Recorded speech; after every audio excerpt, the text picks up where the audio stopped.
My necessaries are embarked, farewell. And sister, as the winds give benefit and convoy is assistant, do not sleep, but let me hear from you. You doubt that? From Hamlet and the trifling of his favor. Hold it a fashion and a toy in blood, a violet in the youth of prime nature. Forward not permanent, sweet not lasting, the perfume and suppliance of a minute, no more.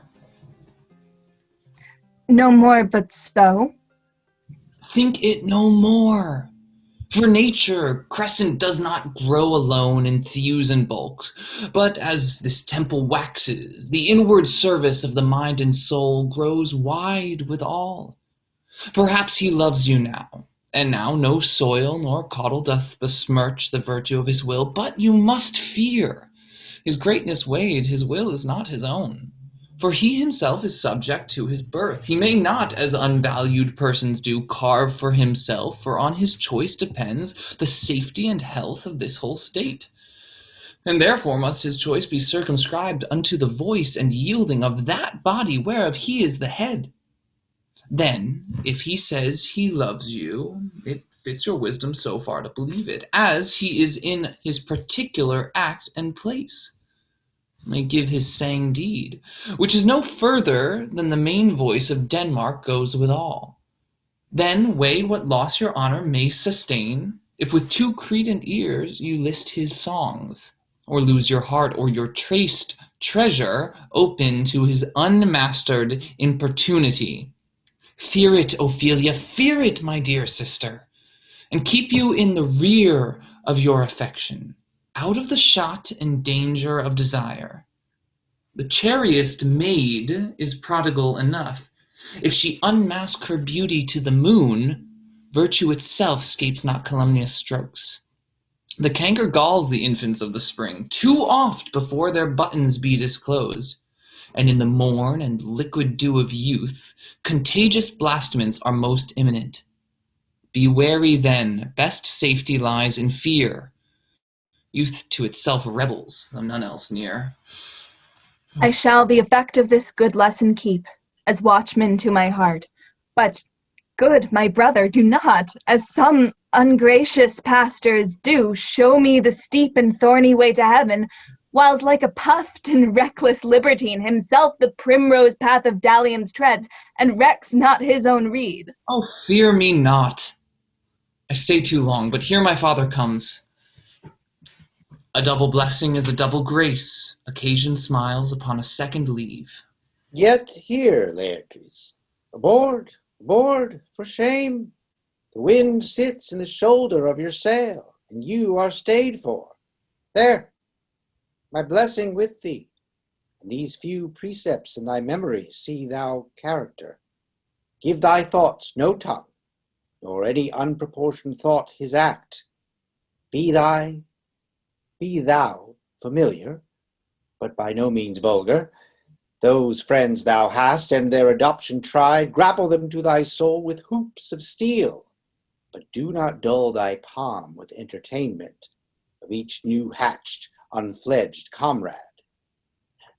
Beware of entrance to a quarrel, but being in, bear it that the opposed may beware of thee. Give every man thy ear, but few thy voice. Take each man's censure, but reserve thy judgment. Costly thy habit as thy purse can buy, but not expressed in fancy. Rich, not gaudy, for the apparel oft proclaims the man. And they in France of the best rank and station are of a most select and generous chief in that. Neither a borrower nor a lender be, for loan oft loses both itself and friend, and borrowing dulls the edge of husbandry. This above all, to thine own self be true.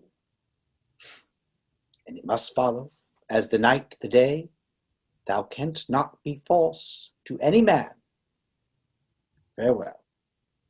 My blessing season this in thee. Most humbly do I take my leave, my lord. The time invites you. Go, Your servants tend. Farewell, Ophelia, and remember well what I have said to you. Is in my memory locked, and you yourself shall keep the key of it. Farewell.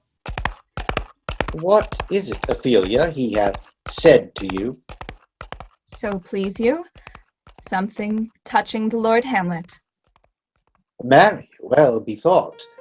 'Tis told me he hath very oft of late given private time to you, and you yourself have of your audience been most free and bounteous.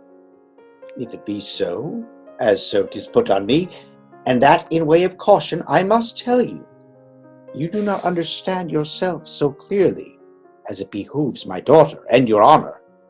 What is between you? Give me up the truth.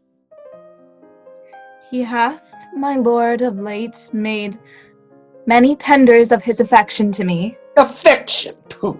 You speak like a green girl.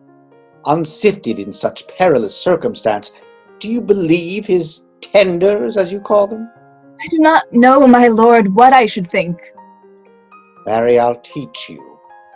Think yourself a baby, that you have ta'en these tenders for true pay, which are not sterling. Tender yourself more dearly, or, not to crack the wind of the poor phrase, running it thus, you'll tender me a fool.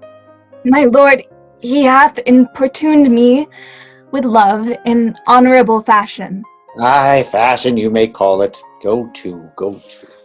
and hath given countenance to his speech, my lord, with almost all the holy vows of heaven. Aye, springs to catch woodcocks, I do know. When the blood burns, how prodigal the soul lends the tongue vows. These blazes, daughter, giving more light than heat, extinct in both, even in their promise as it is a making. You must not take for fire. From this time be somewhat scanter of your maiden presence.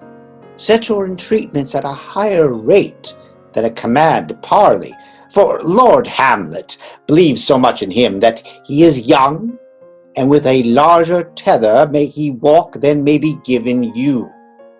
In few, Ophelia, do not believe his vows, for they are brokers, not of that dye which their investments show, but mere implorators of unholy suits, breathing like sanctified and pious bawds, the better to beguile.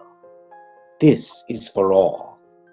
I would not, in plain terms, from this time forth, have you so slander any moment leisure as to give words or talk with the Lord Hamlet.